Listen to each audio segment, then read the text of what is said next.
just so you know, folks, is when we're done with the case, everything that you offer to us will be returned. Okay. The reason for that is that, okay, but just in case you wanted to have that back, anything you offer here you can have back. One of the things you need to know about that, though, is that if you wish to file an appeal, which is also your right, if the thing turns out the way you don't, and you don't agree with it, it's your job to maintain control of those exhibits, because when you appeal, the appeals court's going to say, okay, Mr. Walker offered the audio recording, where is it? And we're going to say, well, we gave it back to Mr. Walker and Ms. Walker. And so you need to maintain good control over that, because it won't be our job to keep it. If you file an appeal, then you have to produce it again, okay? Yeah, I'd like to enter this in as evidence and Okay. call Deputy McGuire back in for a question. Okay, well, let's take it one step at a time, sir. So we're going to mark that as Defendant's Exhibit 101, and I will receive it. And before we do anything more with regard to that, so we've got the papers. You said you had affidavits you wanted to offer, and I take it the state's seen those. Yeah, it's the affidavit of fact, Yeah. and then the, okay. I'm sorry. That's already been filed. So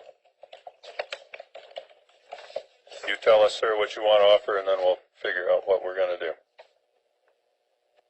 I just want this to be entered in on the record as, Okay, so do you want to hand that over to the state so the state can look at it? You know, I've seen that this morning. Ms. Walker dropped it off at my office, and she provided me with a copy. I would object to that going to the jury. I understand that it's in part of the court record, and so it can be considered for ruling purposes, but there's been no basis showing its relevance to this August 18th incident. Okay, so, sir. the relevance of it, and I'm going to object to that, because the relevance of it is the fact that everybody in that courtroom, regardless if everybody said they weren't there, Yes, sir. I was never provided, nor was my wife ever provided, with a list of those people to ensure that none of those people were the people in that courtroom. Okay, so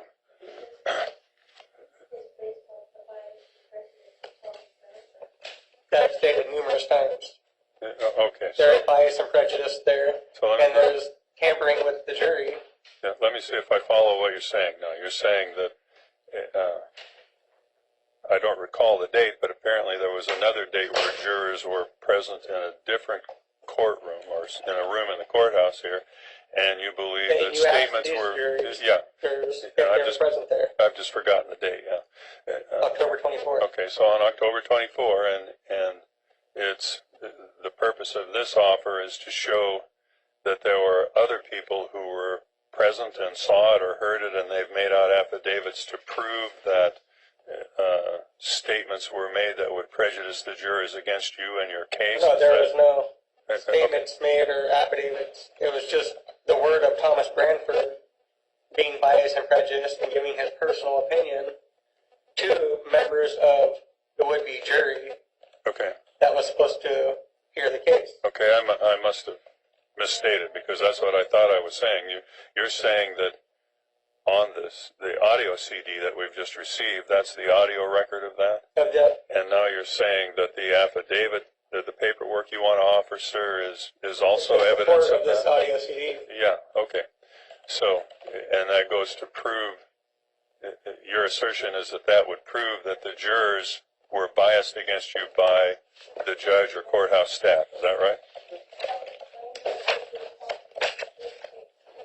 Yeah, and that's why I want to call Deputy McGuire back in, because he's responsible. He's issued the order for this case in the first place. He Okay. issued the order to have me detained and arrested. That's my understanding, either by way of what the state said in its opening statement,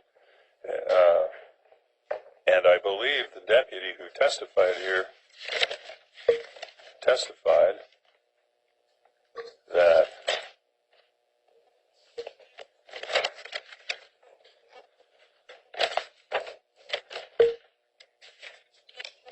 let's see here.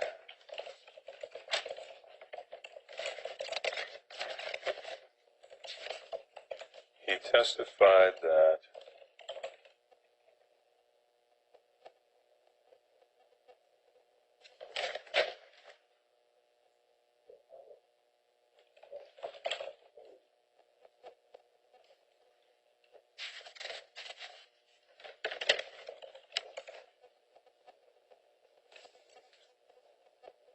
He said that, what he said was that, he pulled into the parking lot, he heard a call for Newport police.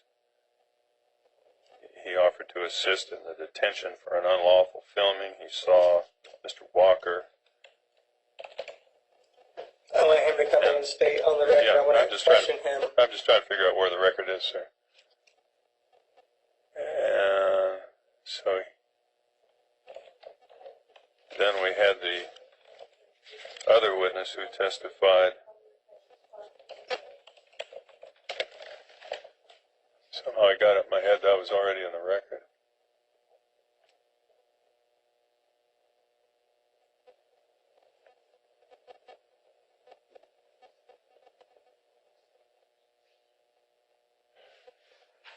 So I think maybe I'm mistaken about that. So, is there any dispute about the fact that I think you're saying it was Judge Branford who was the one who caused? Yeah, Deputy McGuire stated on my recording, but Okay. obviously the recording, it wasn't the whole recording, it was cut out. He stated that Thomas Branford gave the order to have me detained and arrested. And Okay. he also explained that he doesn't need an order or a warrant. Well, Thomas Branford was up upon the bench when he issued this order to have me detained and arrested. Okay, so is there a dispute about that? There's no dispute, Your Honor. There were several inadmissible pieces of conversation that I had to cut out of that. And so that's why that part isn't, I'm happy to have Deputy McGuire talk about. Yeah, okay, so it sounds to me, sir, like that may be relevant to what we're doing, and you can certainly call the witness, but I want to get back to the affidavits for just a minute. So we'll allow you to recall the deputy.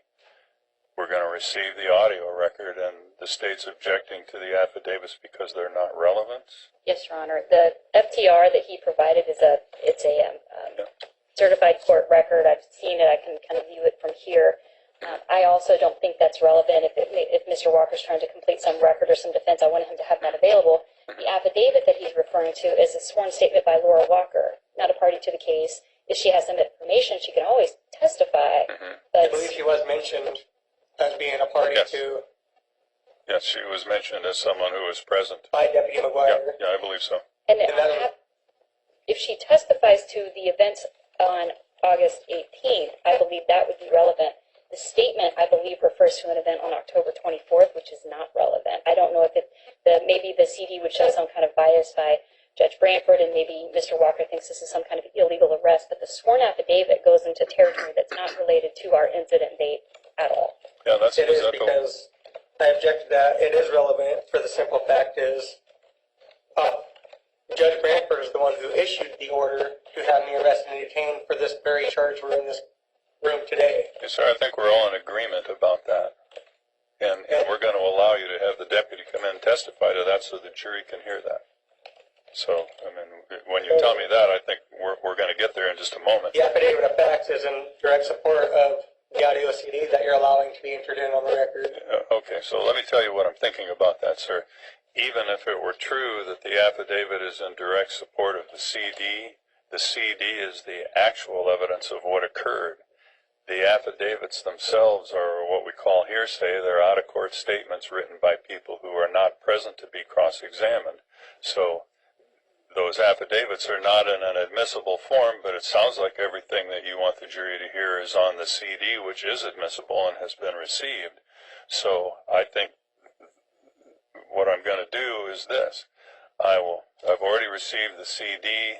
I'll sustain the state's objections to the affidavit, but sir, I can take those affidavits anyway, put them in the court file, identify them as rejected exhibits, so you still have a record on appeal of everything that happened here, and you can go to the Court of Appeals and say, Judge Roll made a mistake when he didn't admit those exhibits. I want the case to go back because I want the jury to see all of this, and if you're right, sir, they'll send it back with an instruction for the next judge, or if they have me do it again, to admit those affidavits, and the judge would then do that.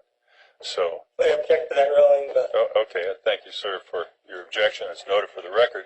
So if you want me to take the affidavit, sir, you want to offer, I will do that. We'll seal it as a rejected exhibit, put it in the file, and the same process would apply. You'll get them back at the the end of the case, and then if you appeal, it would be your job to make sure they're available for the Court of Appeals.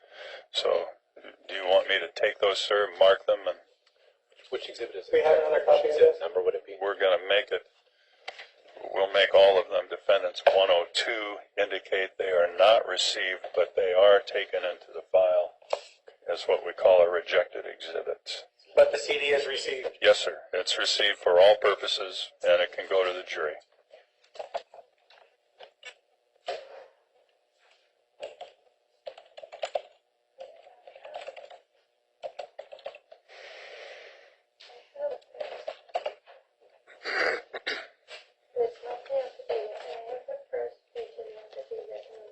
For clarification, I the can get it. We CD can have that the was clerk get us accepted copies. is 101 or 102. Copy. Let me double Yeah. check here. Thank you. Let's clarify which exhibit number was 102. received. 101 and It's- 102. Okay, But 102 is not, it's not entered. I'm objecting. thank you. Yeah, so defendants 101 is the audio CD is received. Right. Okay, thank you. Defendants 102 will be, we'll just call it affidavits, indicate that it is not received, but it is taken into the file for appellate purposes, in case anybody wants to look at what we didn't allow in the record. And I'd like to enter this in on the record as well. It's evidently a statement from Branford, judging by what it's saying about. It says this is a single count information charging interception of communications. The allegation relates to elect video and or audio recording of proceedings in front of Judge Littlehell's on or about August 18th. So this is a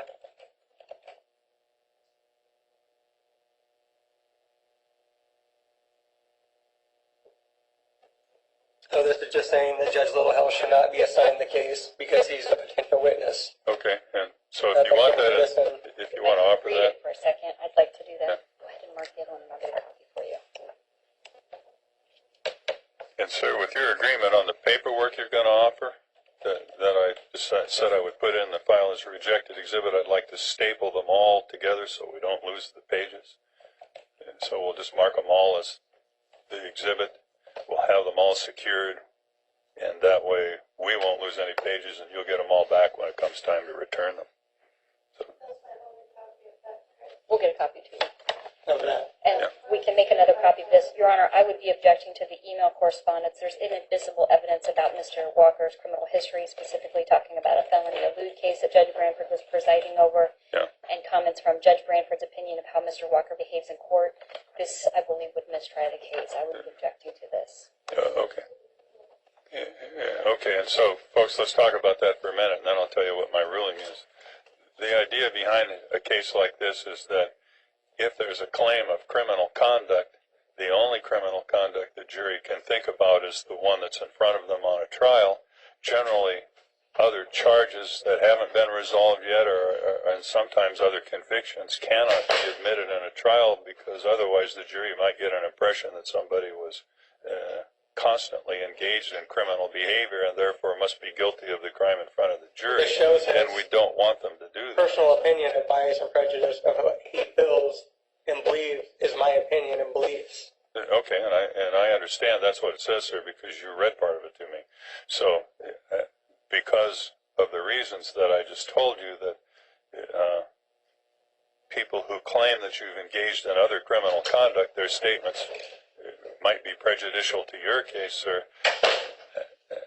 With regard to this particular charge, I will not receive that as an exhibit, but I will take it in the rejected exhibit file, make it part of the record, and that way on appeal, sir, if you take it on appeal and you say Judge Roll made a mistake, they should have put that in the record, they'll send it back, and then you can get it in. You're not gonna hurt yourself.